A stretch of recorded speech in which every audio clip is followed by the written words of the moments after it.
Today we're going to cover section 2, our objectives. We're going to define and give general equations for synthesis, decomposition, combustion, single replacement, and double replacement reactions. Classify reaction as each type, and list special types of synthesis and decomposition reactions. Now, what are these things? There are several ways to classify chemical reactions. There are more than these 5 in the world, but you have to know these 5 for the Chapter 8 test. The first one is called synthesis. You don't have to write these down now, that's why I'm going quick. We'll cover examples. Decomposition, single displacement, double displacement, and combustion. Think about what each of these words mean. For synthesis, you may or may not know it. Synthesis means to make. Sometimes it's called direct combination. You know what decomposition is? Single displacement, 1 switch, double displacement, 2 switches. Combustion is a fancy word for burning. So when it's a synthesis reaction, it's also known as composition or direct combination. 2 or more substances combine to form a new compound. This type of reaction is represented by the following general equation. A plus X produces AX. They come together. That's why sometimes it's called direct combination. A and X can be elements or compounds. But AX has to be a compound because the chemicals join together. That's why sometimes it's called a direct combination. One type of synthesis reaction is a combination of an element with oxygen to produce an oxide element. Almost all metals react with oxygen to form oxides. An example would be magnesium plus oxygen to produce magnesium oxide. Now notice when we write this out, magnesium is Mg, oxygen is O2 because it's one of the special diatomics. Magnesium oxide, even though it's O2 over here, you have to use charges when you write the products. Magnesium is positive 2, oxygen is negative 2, so it's MgO. Group 2 elements react in a similar manner when they react with oxygen. Now halogens can react as well. So sodium metal reacts with chlorine gas to produce sodium chloride. Sodium is positive 1, chlorine's negative 1. That's why there's no 2 down here for the chlorine. Another example with group 2 elements, magnesium fluoride forms from elemental magnesium plus fluoride ion. This is just an aside, I'm not going to ask you on this test, but fluorine is so reactive that it combines with almost all metals. Here's an example as you go through of a compound reacting with a compound. So when you have a metal oxide reacted with water, a metal oxide reacted with water, calcium oxide reacted with water, would produce calcium hydroxide. So metal oxide produce hydroxides. Non-metal oxides will produce acids. So sulfur dioxide plus water produces sulfuric acid. Certain metal oxides and non-metal oxides react with each other in synthesis reaction to form salts.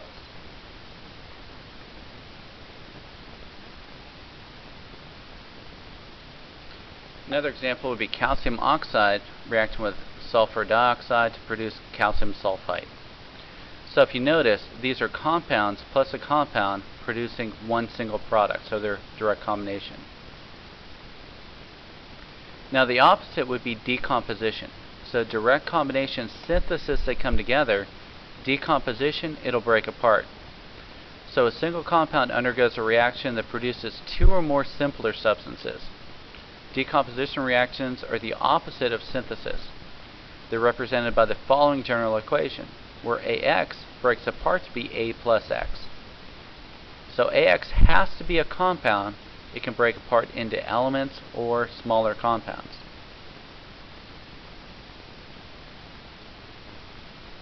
So the decomposition of a substance by an electric current is called electrolysis. So water can break apart. It's very stable, but if you apply electricity to it, so any condition you have that causes a chemical change, you might write it over the arrow. So water, if you apply electricity, can produce hydrogen and oxygen gas. Oxygen and hydrogen are diatomic, so that's why we have O2 and H2, even though there's not a 2 over here for water. Oxides of less active metals can also decompose, especially if you heat them. That's what this triangle means when we had symbols. So mercury 2 oxide can decompose to form mercury and oxygen gas. Right here when we write them out, when it decomposes, mercury is not one of the special diatomics, but oxygen is. Here's a couple special ones. When you have carbonates, carbonates produce carbon dioxide. So calcium carbonate, if you heat it up, will produce calcium oxide and carbon dioxide gas. Now, we had something like this similar. So when you have hydroxides, hydroxides form from metal oxides, but if you heat up a hydroxide, it'll decompose. So calcium hydroxide decomposes to form calcium oxide in water. And finally, the decomposition of metal chlorates, the same thing for bromates. They're not going to break apart to be elemental potassium, chlorine, and oxygen. The chlorine stays with the potassium because those metals and nonmetals have a strong affinity towards each other. They have a strong attraction, so only the oxygen will separate. And when it separates, it's not O3, it's not triatomic, it's O2, one of the special diatomics. So I might give you maybe only one or two of these special decompositions on the test, but just know carbonates produce carbon dioxide, hydroxides produce water, chlorates and bromates, the middle one stays with the metal, and oxygen will separate. Now, this one is talking about an acid decompose, but it follows the rule anyway because it's a carbonate, UCCO3. It produces carbon dioxide and water. Carbonic acid is important for all of us, pop drinkers, how they talk about carbonated beverages. That's the gas in soda pop, carbon dioxide. Now, the third one is called single displacement. Single displacement is also known as single replacement, a replacement reaction. One element replaces a similar element in a compound. Many single replacements take place in aqueous solutions because in chemistry, before new bonds form, old bonds break. So old bonds break before new bonds form. So what will happen if we use this general one, if you can separate B from X, A can replace it, so now we have AX plus B. Over here, if we can separate BX, Y can form with B and X is separate. Now, which one gets switched out depends on what you react with. So in these ones, A and Y are elements, BX is a compound. It might be easier just to go through some of the examples. So a single replacement reaction, we have a single element plus a compound, so it makes one switch. Aluminum plus lead 2 nitrate produces lead and an aluminum nitrate. Aluminum and lead don't go together because the metal and the other metal both like to be positive. Positive and positive will repel. The metal has to go with the nonmetal. Same thing right here. Sodium would go with the OH of water. So sodium goes with hydroxide and hydrogen gets pushed out of the way. You wouldn't put sodium with the positive hydrogen, the two positives would repel again.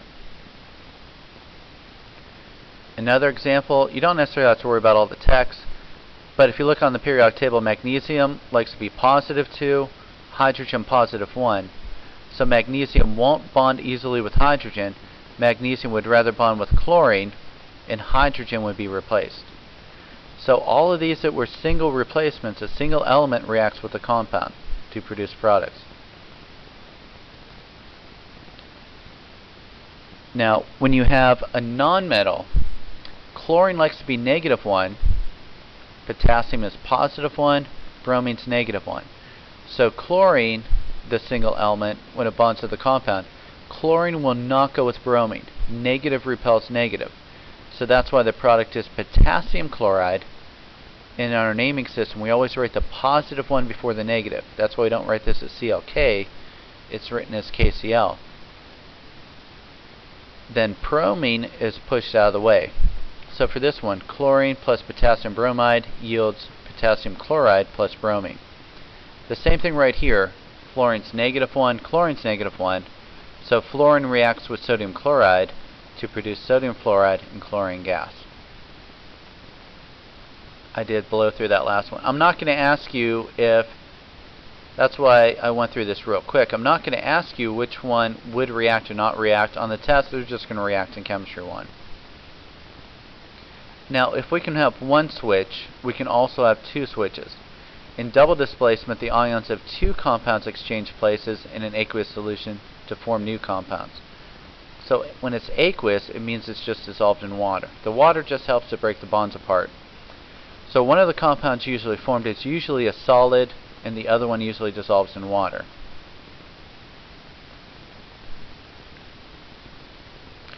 So double displacement is also called double replacement at times.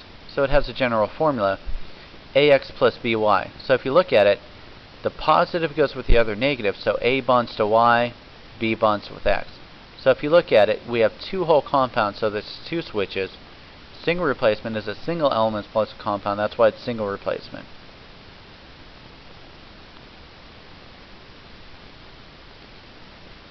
So the formation of a solid, that means the formation of a precipitate occurs when the cations of one reactant combine with the anions of another reactant to form an insoluble or slightly soluble compound. So here's an example. So if we have potassium iodide dissolved in water in a beaker, if we mix it with lead 2 nitrate dissolved in a beaker in water, the potassium likes to be +1, lead likes to be +2 in this example. So the potassium bonds to nitrate. Lead bonds with iodine. So these states of matter, you wouldn't have to memorize them, come up with yourself. But over here, we're being told that we form a precipitate of lead to iodide, solid lead iodide. How do we know this is PbI2? Because on this side, lead is +2. It'll keep the same charge in this chapter to be +2 on the other side. Iodine's -1, that's why it's PbI2. So the precipitate forms the result of very strong attractive forces between the lead-2 cation and the iodine anion. Another thing, if you form a solid, you can also form a gas.